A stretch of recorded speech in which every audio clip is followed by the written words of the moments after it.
우리는 역사가 강자들의 기록이다 이렇게 생각합니다. 왜냐하면 나라의 흥망성쇠를 보면 마치 새로운 강자가 일어나서 강했던 사람들을 무너뜨리고 그 사람이 새로운 강자가 되는 이런 반복들을 보게 되어지는, 특히 역사의 큰 흐름들이 있잖아요. 한 나라가 흥왕하였다가 그 나라가 망하고 새로운 나라가 세워진 이런 과정들을 통해서 우리는 꼭 이 역사는 강한 사람들만이 기록되어져 있는 글이다 생각합니다. 고대 시대 같은 경우에는 특히 더더욱 그랬죠. 왜냐하면 고대 시대에서는 전쟁을 마치고 나면 그 문화를 철저하게 파괴했습니다. 철저하게 파괴하고 멸망시켜 버렸습니다. 그 중에 하나가 무엇이냐면, 특히 중동 지역 같은 경우에는 그 마을, 그 성을요 흙으로 다 덮어버립니다. 그래서 언덕을 만들어 버려요. 덕분에 우리는 고고학을 통해서 발굴되어지긴 하지만 그 당시에는 완전히 멸망했던 증거가 이 산을 만들어 버리는 겁니다. 그런데 우리가 이런 역사를 자세히 살펴보면 역사는 꼭 강한 자들이 만들어 오지 않았습니다. 이름도 모르는 이에 의해서 이 역사의 흐름이 크게 바뀌기도 했었죠.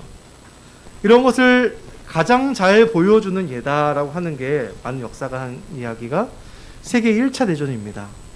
물론 상황이 언제 전쟁이 터져도 이제 이상하지 않을 만한 그러한 긴장 상태는 유지되고 있었습니다. 그런데 이 긴장 상태가 무너지면서 전쟁이 일어나는 원인이 무엇이냐면 바로 오스트리아 황태자 부부가 암살당하는 사건이었어요.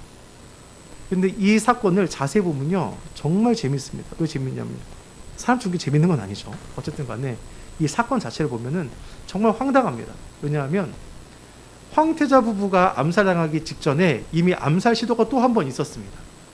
살아났어요. 대신에 수행원들이 다쳤죠. 그래서 이 황태자 부부가 이 수행원을 위로하기 위해서 차를 타고 가는데 운전기사가 길을 잘못 들었어요. 길을 잘못 들어가지고 간 곳이 어디였냐면은 이 황태자 부부를 암살한 세르비아계 청년, 저도 이번에 알았는데요, 가브리엘로 프린치프라는 사람입니다. 사람 거의 다 이 사람 이름 잘 몰라요. 근데 이 프린치프라는 사람이 황태자 부부를 암살하고 싶었는데 안 됐잖아요. 그런데 이 사람이 자주 가는 카페가 있었어요. 자주 가는 카페가 있었는데 황태자 부부 차가 마침 길을 잘못 들어서 글로 지나가게 된 거예요. 그리고 그 시간에 이 프란치프가 그 카페에 있었습니다. 황태자 부부를 발견하고 이 사람이 총을 쐈어요. 황태자 부부가 그 당시에 방탄복을 입고 있었다고 합니다. 왜? 암살 시도가 있었으니까. 근데 총알이 방탄복을 피해서 목에 꽂혔습니다. 이 부부가 둘 다 죽었어요. 그래서 이 역사가 정말 신기합니다. 이런 것을 보면 참 신기하죠. 이것 때문에 1차 세계대전에는 약 1000만에 가까운 사람이 죽었습니다. 이 사건이 촉발하였어요. 그리고 1차 세계대전을 통하여서 세계의 여러 가지 생각과 그리고 세계의 질서가 변화되어졌죠. 여러분, 우리의 이 역사는 정말 사소한 것 하나로 이 역사가 뒤바뀌기도 합니다. 제가 이번에 다른 교회에서 종교개혁 배경 한번 강의하면서 얘기도 했었는데, 마르틴 루터도 마찬가지였어요. 이 루터가 종교개혁을 일으킬 마음이 없었다고 합니다. 그냥 잘못된 것을 비판하고 빨리 이 교회가 고치길 바랬는데, 루터가 그래가지고 비텐베르그 성당에다가 95개조 반박문을 붙였어요.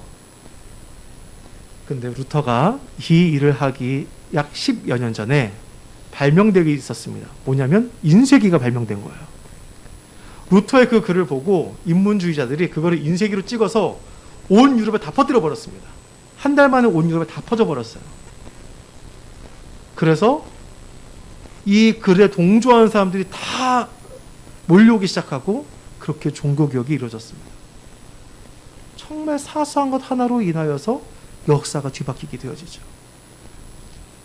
오늘 본문을 보면 끊임없이 이스라엘을 괴롭히고 있는 아람의 이야기가 나오고 있습니다. 이 이야기는 6장에서부터 계속 이어지는데, 6장에서부터 보면은 아람 군대가 한두 번 쳐들어온 게 아닙니다. 여러 번 침공하는데 하나님께서 엘리사에게 이 계시를 주셔서 엘리사가 하나님의 음성을 듣고 아람 군대의 모든 계략을 다 간파하여 왕에게 알려줍니다. 그래서 이스라엘이 아람의 이 군대를 요리조리 잘 피해갑니다. 그러니까 아람 왕이 화가 났습니다. 아니 우리의 계략을 누가 다 알려주는 것인가? 첩자가 있는 것인가 했는데 알아보니 엘리사라는 선지자가 하나님의 계시를 받고 하는 겁니다. 그래서 이 왕이 화가 나서 엘리사를 잡으러 군대를 출동시킵니다. 자고 일어났더니 온 군대가 엘리사가 살고 있는 성을 에워쌉니다.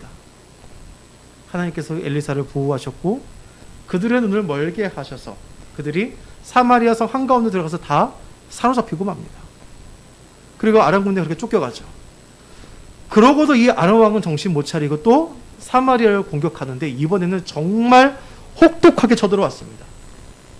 성을 급습하여서 완전히 포위하여 이 성 안에 먹을 것이 부족하게 되어졌습니다. 여기 6장 25절 말씀을 보면요, 이 포위가 얼마나 혹독했는지 나오는데 25절 말씀, 아람 사람이 사마리아를 에워싸므로 성중이 크게 줄여 나귀 머리 하나에 은 80세겔이요 비둘기 똥 4분의 1갑에 은 5세겔이라. 은 1세겔이 얼마냐면은 노동자의 4일치 품삯입니다. 그러니까 지금 우리나라 품삯 뭐 대충 10만 원 잡아도 얼마요?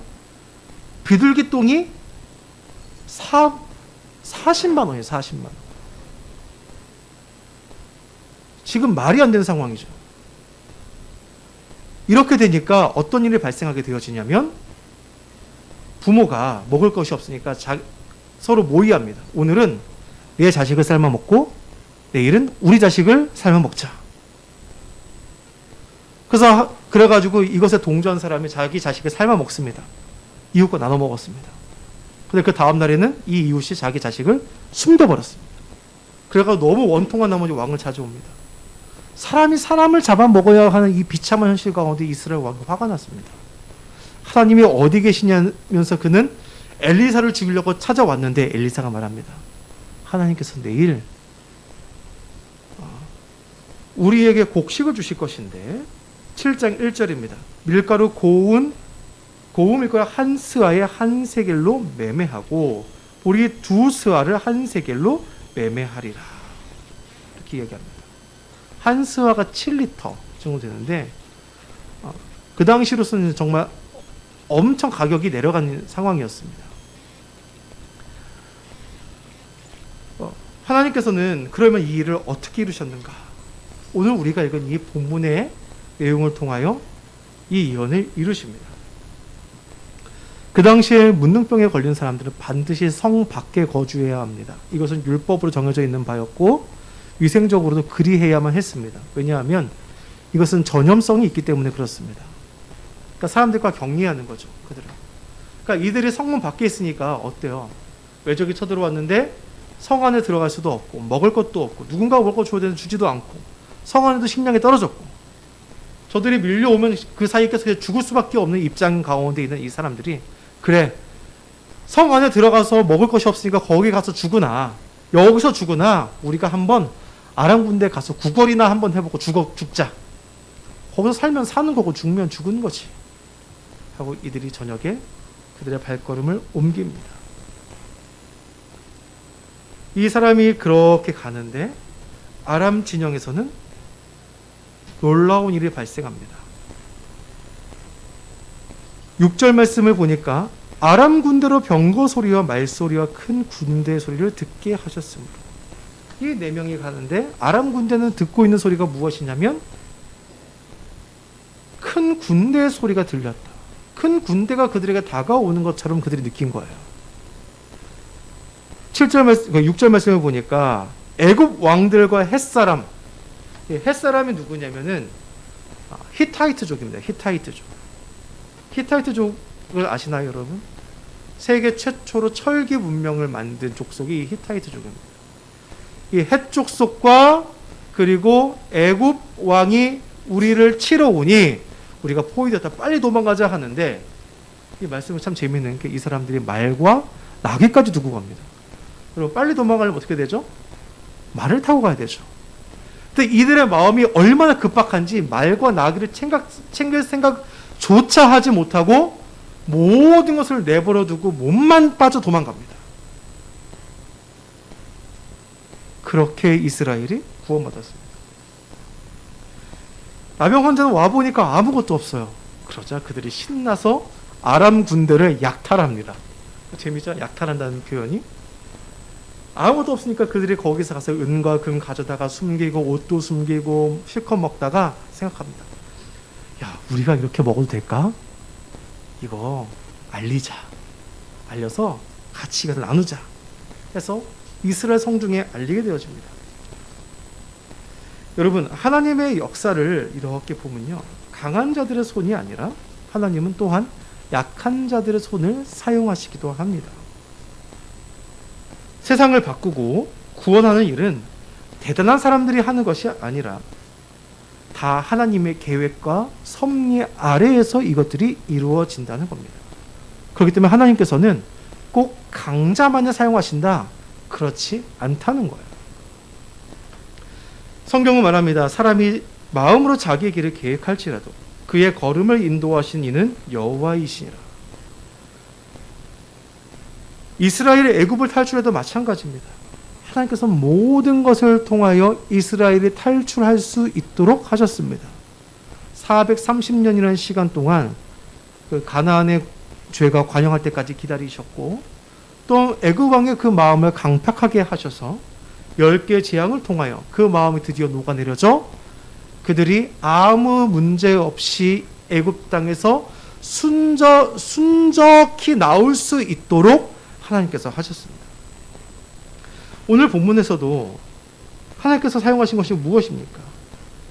이 4명이 걸어가는 그 발걸음을 사용하셨고, 또 이 아람 군대의 그 마음 가운데 두려움을 허락하셔서 이들이 거기서 물러나게 되어졌습니다.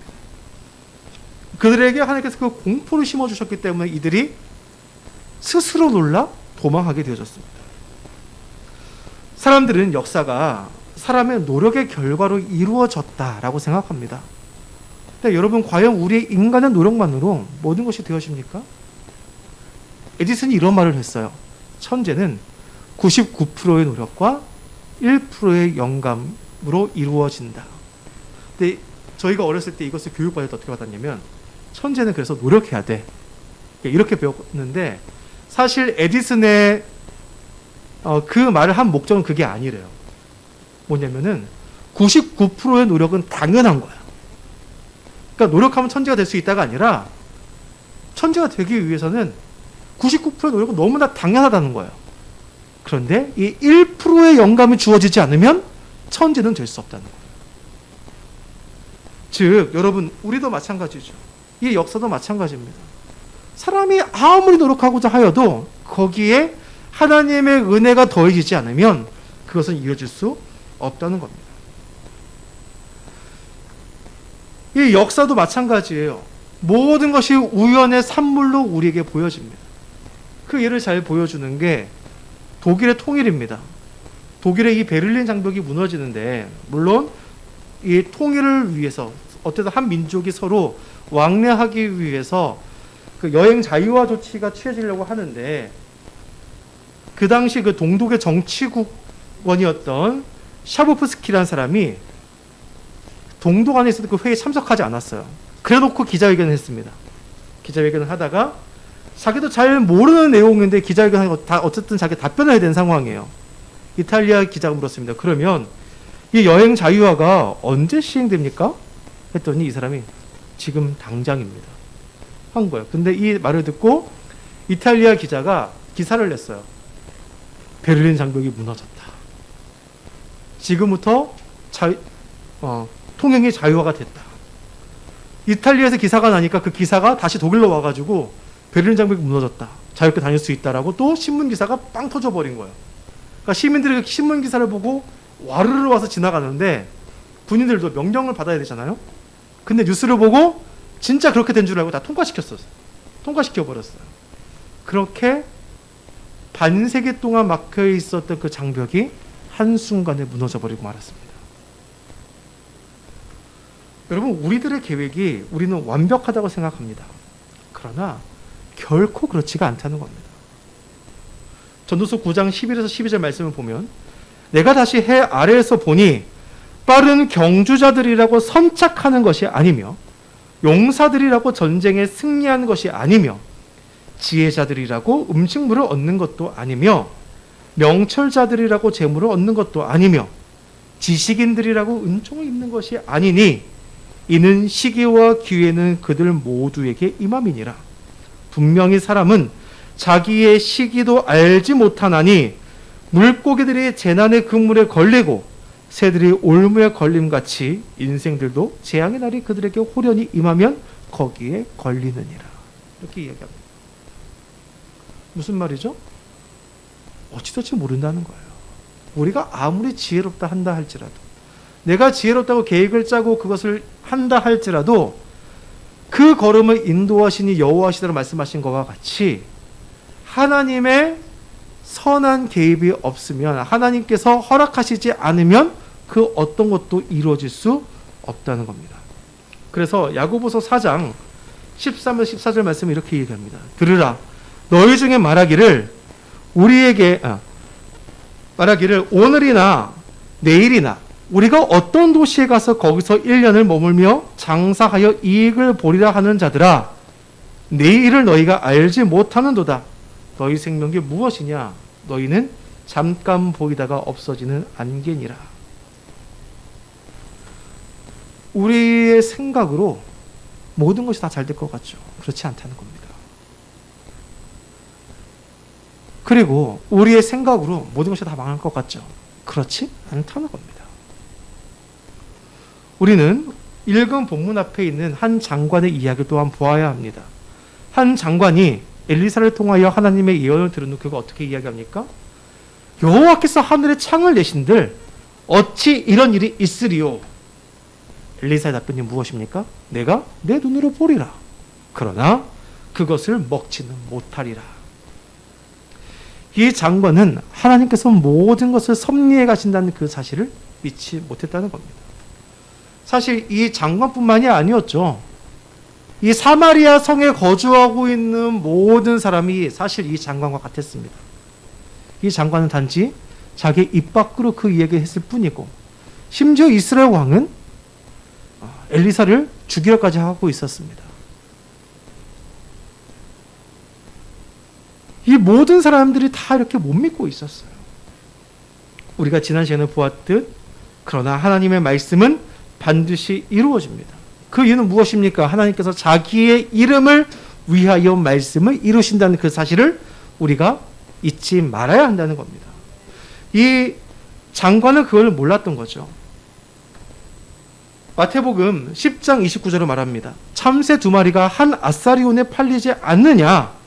그러나 너희 아버지께서 허락하지 아니하시면 그 하나도 땅에 떨어지지 아니하리라. 이렇게 말씀하셨습니다. 즉 역사의 모든 것은 하나님이 허락하신 모든 것이 이루어진 겁니다. 하나님께서 허용이라는 것을 통하여 우리의 자유의지를 사용하셨고, 또한 하나님의 크신 지혜로 이 모든 것을 사용하셔서 하나님의 뜻을 이루어 가십니다.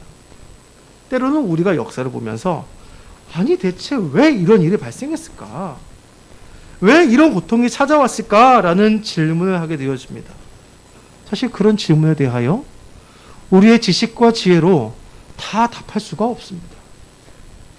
어찌 그런 일이 있을까? 제가 요즘 자주 보는 게 중 하나가 뭐냐면 교통사고 블랙박스 영상들을 이렇게 보여주는 게 있어요. 그래서 왜 교통사고가 났고 누구 잘못이고 하는 걸 가끔 보게 되어지는데, 여러분 교통사고 보면요 정말 어이없게 벌어지는 일들이 정말 많습니다. 내가 아무리 잘해도요 사고는 어떻게 일어날지 몰라요. 제 친한 목사님은요 터널에서 정속주행 80km 딱 지켜서 가고 있는데 갑자기 뒤에서 뭐가 왕 하더니 박았어요. 차가. 그러더니 차가 폐차됐습니다.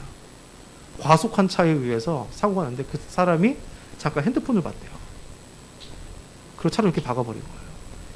다행히 무사했지만, 여러분 우리 삶에서 어떤 일이 어떻게 벌어질지는 그 누구도 모르는 겁니다. 한 치 앞도 볼 수가 없어요. 그런데 그런 일들이 우리에게 커다란 고통으로 찾아올 수도 있습니다. 그러나 그런 상황 가운데서 우리가 잊지 말아야 하는 것은 무엇이냐면 하나님은 선하신 분이라는 겁니다.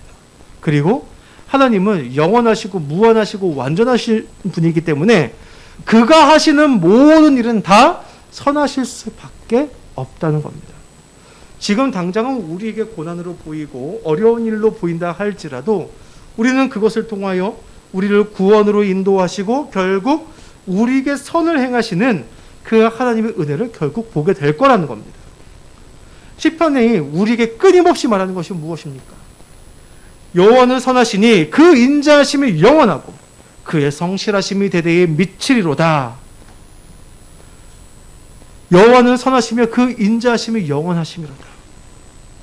이것을 계속해서 우리에게 반복하여 이야기합니다. 그런데 시편 기자가 이렇게 고백할 때의 그 시편 기자들의 상황은 무엇입니까? 지금 선함이 어디 보여요? 나의 삶에 찾아온 이 고난을 내가 감당할 수 없습니다. 그런데 자기 자신에게서 되뇌이는 겁니다. 여호와시는 선하시며 그 인자심이 무궁하심이로다. 여호와는 선하시며 그 인자심이 무궁하심이로다. 그 자신에게 계속 되뇌이는 겁니다. 왜냐하면 우리가 현실에서 마주하고 있는 그 모든 것들은 우리의 시각으로 봤을 때 그렇게 보이지 않는다는 거예요. 그러면 우리가 그것을 그렇게 볼 수 있는 것은 무엇입니까? 바로 믿음을 통하여 우리는 하나님의 선하시고 인자하심을 바라보게 되어진다는 겁니다. 우리의 현실의 눈으로 보는 게 아니라 믿음의 눈으로 하나님의 선하심을 본다는 겁니다. 오늘 본문은 결국 이스라엘의 구원을 허락하시는 하나님의 보호하시는 손길을 보여줍니다. 또한 믿음 없는 자의 안타까운 현실을 또 우리에게 보여줍니다. 우리는 하나님을 신뢰하는 것이 참 중요합니다. 앞에서 이야기했듯이 하나님은 선하신 분이기 때문에 그렇습니다. 우리는 악에 관영한 세상 속에서 살아가지만 그런 세상 모든 역사를 사용하셔서 결국 우리에게 가장 좋은 것으로 인도하신다는 그 사실을 우리는 알아야 합니다. 비록 우리 삶의 현장이 각박하고 힘겨울지라도 그런 하나님을 인정하고 여러분 확신할 수 있기를 간절히 소망합니다. 믿음으로 살았던 선진들과 같이 우리 모두 그런 믿음으로 살아가야 할 것입니다. 우리가 히브리서 11장 같이 보셨죠? 믿음의 선진들이 믿음으로 바라보았습니다. 믿음으로 노아가 방주를 지었고 믿음으로 아브라함이 자신의 본토 친척 아비의 집을 떠나 하나님께서 지시하신 땅으로 갔습니다. 우리 모두가 이들과 같이 믿음으로 주를 바라보고 우리에게 베푸신 그 선을 결국 쟁취할 수 있기를 간절히 소망합니다.